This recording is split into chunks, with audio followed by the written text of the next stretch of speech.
একেবাৰে ঘৰলৈ যাবলৈ হ'লগে আৰু এসপ্তাহ থাকিলো বয়সত আজি ঘৰলৈ যাম মানে যাবানে নোযোৱা ঘৰলৈ যাবানে থাকিবাই নাই আজি শেষৰটো নিশাতে ঘৰত কাইলৈ যাবগৈ লাগিব মা ঘৰৰ পৰা যোৱা আগতে ভাবিলো লাডু কেইটামান বনাই দিও আৰু মায়ে বস্তুবোৰ যোগাৰ কৰি দিছে নাৰিকলখিনি ৰেডি কৰিলে এফালে মই সুজি ড্ৰাই ফ্ৰুট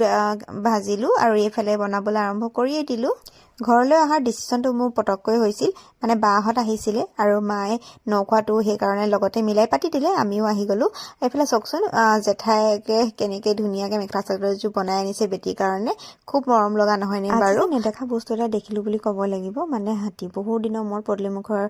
দি গৈ আছিলে আৰু বেটিকো দেখুৱা হ'ল দৌদেকৰ লগত ধুনীয়াকৈ চাই আছে এফালে আকৌ মায়ে কলপুলি এটাকে কাটি আনিছে হাতীটোক অকণমান খাবলৈ দিলে আৰু টোপলা পান এটাও দিলে কেইদিনমান মা ঘৰত থাকিম বুলি ভাবিছিলো কিন্তু মানুহজনৰ ঘৰলৈ আকৌ আহিব লগা হ'ল কিবা এটা কাৰণ আছিল পিছত কম আৰু বাকী ভিডিঅ'টো ইমানতে সামৰো